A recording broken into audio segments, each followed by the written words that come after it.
बंदौ गुरुपदकंज कृपा सिंधु नर रूप हरि महामोहतम पुंज जासु वचन रवि कर निकर। श्रद्धेय महान भावों,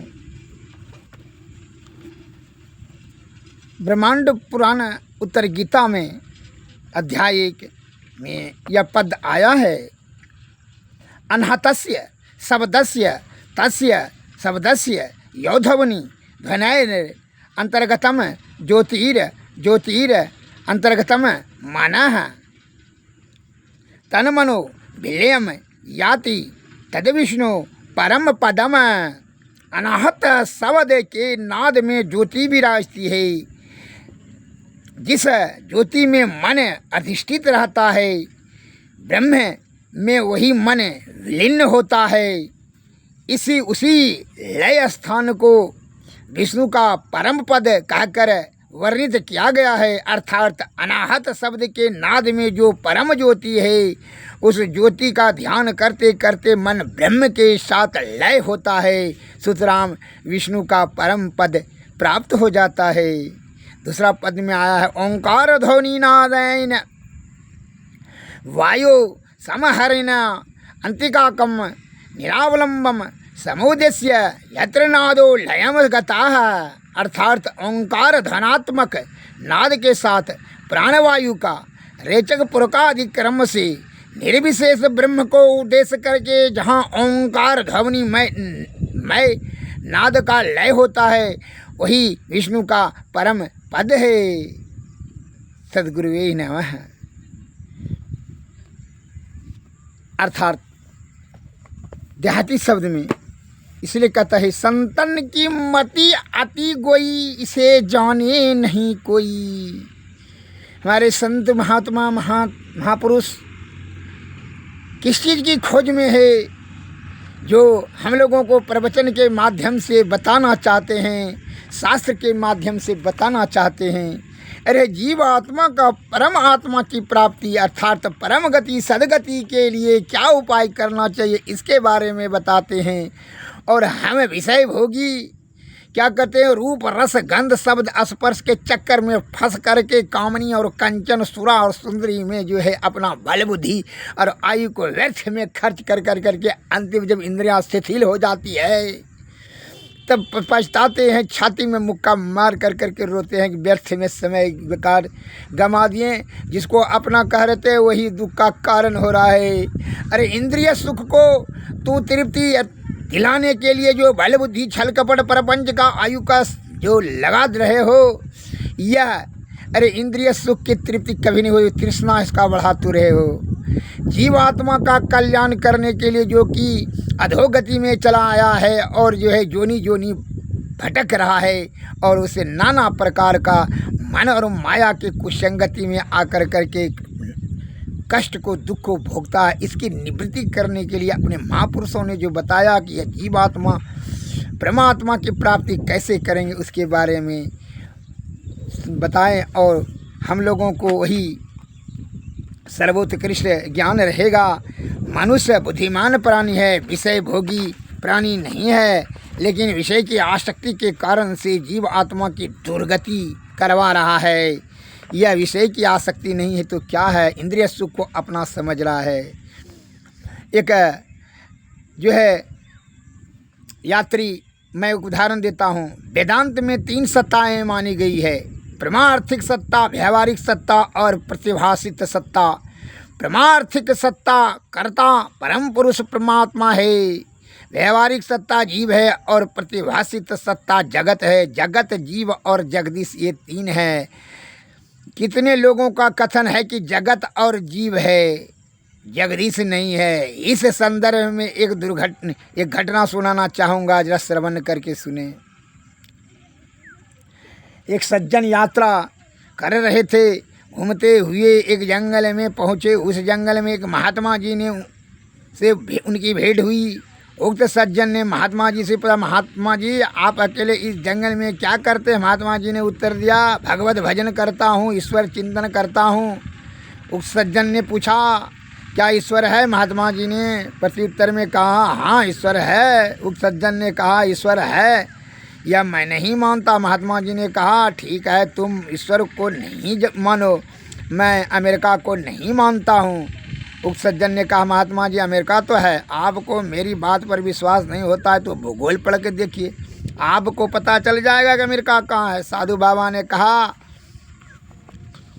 तुमको मेरी बातों पर विश्वास नहीं हो रहा है तो तुम वेद उपनिषद और संतों की वाणियाँ पढ़ करके देखो, तुमको पता चल जाएगा कि ईश्वर कहाँ है। उक्त सज्जन ने कहा महात्मा जी मैं अमेरिका का पता आपको बताता हूँ, सुनिए। आप दिल्ली में हवाई जहाज़ पर बैठिए और इंग्लैंड पहुँचिए, फिर वहाँ से अमेरिका जाने वाले विमान पर बैठिए और वहाँ जाइए। महात्मा जी ने कहा तुम मेरी बात सुनो, तुम सुषमना में बैठो, वहाँ से आगे बढ़ो और सहस्त्रदल कमल, त्रिकुटी, शून्य, महाशून्य, भंवर गुफा होते हुए सतलोक पहुँच जाओ। अवश्य ही अंदर में पहले बिंदु के विमान पर और पीछे वायु नाद के वायुयान पर बैठना होगा। उक्त सज्जन ने कहा महात्मा जी ऐसा लगता है कि आपको मेरी बात पर विश्वास नहीं होता। सुनिए, एक ग्लोब जो है होता है उसमें संपूर्ण विश्व का चित्र बने रहते हैं, उसमें देखकर आपको पता चल जाएगा कि अमेरिका कहाँ है। साधु बाबा ने कहा बिहार में एक संत हुए हैं महर्षि मही परमहंस जी महाराज, उन्हें सत्संग योग नाम की एक पुस्तक लिखी है जिसके चौथे भाग में उन्होंने पिंड ब्रह्मांड का चित्र दिया है। उसको देखने से तुमको पता चल जाएगा कि ईश्वर कहाँ रहते हैं। उक्त सज्जन ने हाथ जोड़कर कहा महाराज जी अब मेरा भ्रम दूर हो गया, आपने प्रमाणित कर दिया कि ईश्वर है। ही सज्जनों, ईश्वर को प्राप्त करने हेतु सुषमना ध्यान करें, जिसमें कि आपका जो है ध्यान जब प्रणव बिंदु पर केंद्रित हो जाएगा तो तीनों पर्दों के पार अंधकार प्रकाश और शब्द मंडल के पार अनहद में जाएगा। अनहद शब्द में जब प्राप्त हो जाएगा तो वही शब्द में जो ध्वनि होती है, ध्वनि में जो ज्योति होती है, ज्योति में मन और माया जल करके लय हो जाएगा, राख हो जाए, पाप ताप संताप सब लय हो जाएगा। तब वहाँ से आदि शब्द और आदि शब्द से प्राप्त करके इसे नाद बिंदु ध्यान कहते हैं। आदि शब्द जब लय धीरे धीरे जब छिन्न होकर निशब्द में परिणत हो जाएगा तभी ब्रह्म की प्राप्ति हो जाएगी, अर्थात वहीं विष्णु का परम धाम है। यही जीवात्मा परम आत्मा की प्राप्ति कर लेंगे और फिर आवागमन के चक्कर में नहीं फंसना होगा। जीवन मरण दुस्सह दुख हुई, जीने मरने में झंझट होता है, अनेक रोग शोक संताप पाप ताप भोगना पड़ता है और यमराज के चक्कर में फंस करके कर्म के अनुसार से फल की प्राप्ति होती है, अधोगति प्राप्त होगा और अधोगति में जीवात्मा की बड़ी दुर्गति होती है। रोग शोक संताप पाप ताप सब जो है भोगना पड़ जाता है जीवात्मा को। जैसे सज्जन अगर कुसंगति में चोर चिल्लर बतवल्लर नेसड़ी के कुसंगति में पड़ जाए तो उसको पाप उसको ढोना पड़ेगा, उसका जो है दंड उसको भी सहना पड़ता है। वही दुर्गति यह जीवात्मा को होती है जब यह कुसंगति में पड़ जाता है। किसके कुसंगति में? यह मन माया के कुसंगति में। तो मन का जो मालिक ये इंद्रियों का मालिक मन है, वह मन जो है इंद्रियां विषय की आपूर्ति करने में जीवात्मा को लगा देता है, जिसके कारण से क्या होता है कि मन की और माया की कुसंगति में जीवात्मा को दुख सुख भोगना पड़ जाता है और मरने के समय में भी विषय की आसक्ति के कारण से वह जन्म मरण के चक्कर में फंस करके अनेक दुखों को भोगता है। इसलिए संतों ने क्या कहा?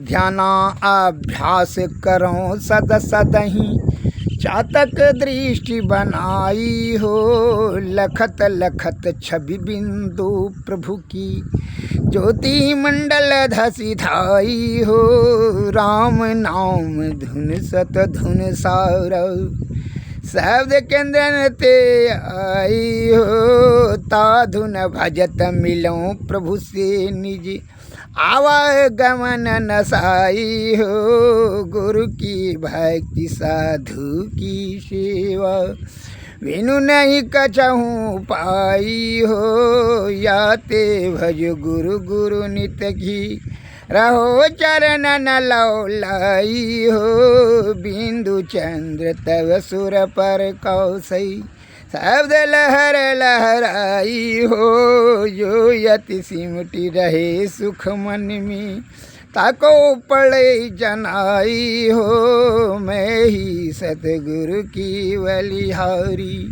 जिन यह युगति बताई हो, धन धन सतगुरु मेरे पूरे, निस दिन तुम शरण आई हो, ध्यान अभ्यास करूँ सद सदही, चातक दृष्टि बनाई हो, लखत लखत छवि बिंदु प्रभु की, ज्योति मंडल धसिधाई हो। श्री सदगुरु महाराज। सतत ध्यान अभ्यास करने से चातक की दृष्टि बनाकर ध्यान करें। चातक वैसा पक्षी है जो कि स्वाति बूंद की प्रतीक्षा में हमेशा रहता है, उसी के ओर निहारते रहता है और कोई भी जल ग्रहण नहीं करता, वह स्वाति बूंद को ही ग्रहण करता है। उसी प्रकार जब प्राणी ध्यान करेंगे, सूरत का ईश्वर का ध्यान करेंगे तो जो है ध्यान उसका केंद्रित हो जाएगा सुषुम्ना में, तब दसम द्वार होकर के तीनों पर्दों के पार ब्रह्म की ओर बढ़ेगा। तब कहता है राम नाम धुन सत धुन सारा, शब्द केंद्र ते यही हो, तो वही आदि शब्द मिलेगा, केंद्र से वहाँ से आएगा। ता धुन भजत मिलूं प्रभु से निज, आवागमन न सही हो। वह आदि शब्द मिलने के बाद आवागमन के चक्कर में नहीं फंसना होगा मेरे भाइयों। जिसको आदि शब्द राम नाम सतधुन स्फोट शब्द ओंकार ओम शब्द इत्यादि कहा जाता है, संतों ने कहा, तो कैसे मिलेगा? इसलिए संत महात्मा के शब्दों की गंभीरता को समझ कर करके सतत ध्यान अभ्यास करें। यह का विषय बड़ा बलवती होता है, या मन जो है विषय के जब संपर्क में आ जाता है तो यह कहा कि इंद्रियों का मालिक है, तो इंद्रियों की सुख को प्राप्त कराने के लिए को बुद्धि पथ भ्रष्ट कर करके आपको नाना प्रकार का छल कपट पाप ताप संताप करने से विवश कर देता है। आप जो है कर्म जगत में फंस कर करके अधोगति को प्राप्त करते हैं। इसकी निवृत्ति करने के लिए ध्यान सतत करें, और सद्गुरु के बिना संत महात्मा लोग कहते हैं, उपनिषद में आया है, बिना सद्गुरु की कृपा से विषय का त्याग, ब्रह्म तत्व का दर्शन और सहज अवस्था संभव नहीं है, अत्यंत दुर्लभ है। इसलिए सद्गुरु के शरण में जाएं, तभी तो उनकी कृपा से जुक्ति से भक्ति से तब मुक्ति होगा।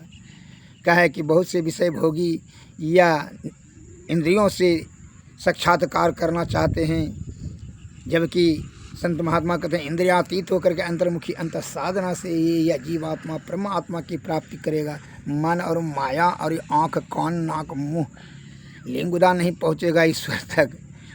इसलिए ईश्वर प्राप्ति करने लिए जीवात्मा ही जाएगा। जब इसकी कुसंगति छूट जाएगी, इंद्रियों की सारी कुसंगति छूट जाएगी, वो अनाहद शब्द में जो ज्योति होती है वही ज्योति में मन की कुसंगति छूटेगा, तब निर्मल चित्त होकर करके यह जब निर्मल हो जाएगा, शुद्ध पवित्र हो जाएगा जीवात्मा, तो आदि शब्द मिलेगा। आदि शब्द के ब्रह्म निशब्द से तब ब्रह्म की प्राप्ति हो। श्री सद्गुरु। इसलिए संतों ने कहा, नैनों के तारे चश्म रोशन, क्यों नजर आते नहीं, रूह रोशन आत्म भूषण, क्यों पकड़ जाते नहीं, नक से सिकलो बिंदु प्रति में, तुम्हारे में हो हे प्रभु, प्रत्येक कण में तुम भरे हो, क्यों धरे जाते नहीं, सर्वरूपी हो कहते फिर अरूपी हो गए, सूक्ष्मतर मन बुद्धि हूँ से क्यों रह जाते नहीं, प्रत्यंत में अंतर बाहर घट के व्यापक व्योम जो, त्यों ही तुम हो सर्वव्यापक, क्यों प्रगट होते नहीं तुम्हें निज में भेद बोधि को जो सकते हैं मिट वह तुम ही वही वही प्रश्न पुनि रहते नहीं नैनों की तारे चश्म रोशन क्यों नजर आते नहीं। श्री सद्गुरु महाराज